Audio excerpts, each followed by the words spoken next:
Nicolas Delmer, bonjour. Bonjour. Un grand merci d'avoir accepté l'invitation de la Fringale Culturelle.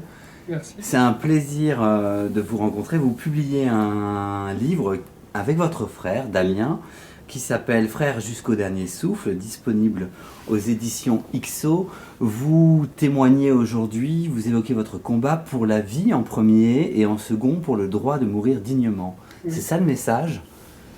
Oui, notre message, c'est un combat pour la vie, même dans nos revendications sur le droit de mourir dans la dignité, parce qu'on souhaite prévoir, anticiper notre avenir, on souhaite avoir une palette de choix lorsque nous serons en fin de vie, afin d'assurer au mieux notre qualité de vie. Et j'ai envie de dire que dans les pays où ils ont légalisé le droit à mourir dans la dignité, comme par exemple en Hollande, ils se sont aperçus que 1 tiers à 50% des patients ne vont pas jusqu'au bout de leur demande parce qu'ils sont rassurés, apaisés de savoir qu'une délivrance douce est possible. Ça augmente leur capacité immunitaire, ça leur donne envie de se battre plus longtemps et au final ça rallonge leur vie. Et c'est pour ça que j'ai envie de dire que cette revendication du droit à mourir dans la dignité est aussi un combat pour la vie. Alors, je suis d'accord avec vous, parce qu'on a souvent les détracteurs du droit pour mourir dans la dignité pensent qu'il va y avoir un surplus de gens qui vont vouloir se suicider, se tuer.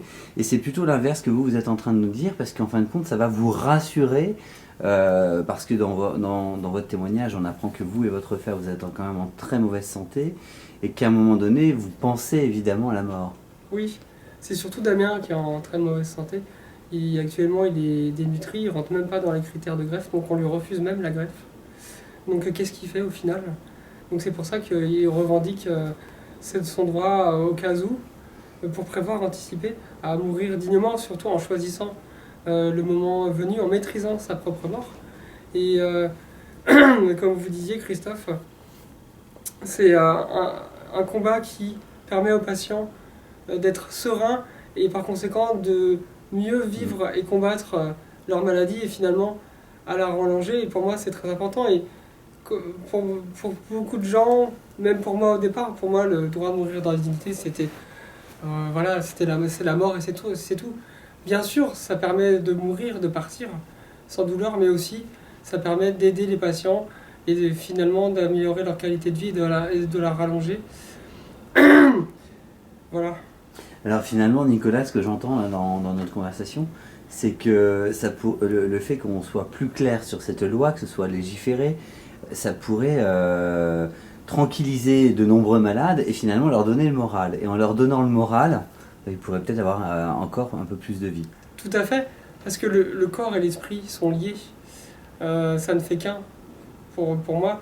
Et quand l'esprit et la conscience sont dans de meilleures prédispositions, je pense que ça déclenche des réactions immunitaires et biologiques favorables. Et finalement, ça aide la personne, ça la rassure. Et comme vous disiez tout à l'heure, je ne pense pas que les gens vont aller à la queue leu demander à partir. Et d'autant plus que les dérives, elles existent déjà dans notre pays.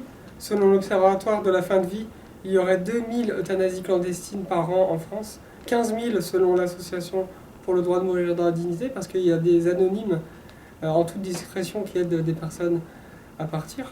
Donc les dérives, elles sont déjà là, et en légalisant, en posant un cadre législatif strict, je pense que ça permettra de mieux contrôler et de limiter tout au moins ces dérives. Tous les deux, vous témoignez aujourd'hui, on vous entend beaucoup sur les télévisions, les radios, dans la presse. Est-ce que c'est pas difficile pour vous de porter un tel combat? Si, c'est difficile parce que c'est un sujet d'une part qui est dur, qui est difficile à aborder, c'est la mort.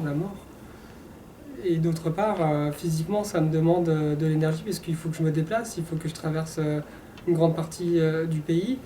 Il faut que je sois parce que vous vivez dans le sud, hein, dans le sud du sud du sud. Proche de la frontière espagnole, en dessous de Perpignan. Donc il faut que je vienne en avion. J'évite le train parce que c'est 5h30 de trajet. Je viens en avion, c'est 3/4 d'heure de vol. Et il faut aller se déplacer sans arrêt. il faut aller sur les plateaux télé, il faut aller rencontrer les journalistes, il faut aller à la maison d'édition. Et ça, Damien ne peut pas le faire, il n'a pas pu venir, à notre grand regret. Damien n'est pas transportable à l'heure actuelle. Et heureusement que je suis là, son frère jumeau, pour parler en son nom et de faire la promotion du livre. Vous êtes frères jumeaux justement, donc il y a une relation très fraternelle. Oui. Et quand on est malade tous les deux, est-ce que vous pensez que ça vous a encore plus rapproché? Alors tout à fait, ça a affiné, renforcé le lien puisque on est nos confidents, l'un est psychologue pour l'autre, on est fusionnels, complices, on vit les mêmes choses, presque les mêmes traitements, les mêmes thérapies au quotidien. Donc ça a renforcé ce lien et c'est en même temps difficile parce que l'autre renvoie la maladie en miroir. Donc ça a un double effet, un effet positif et un effet hélas un peu plus négatif.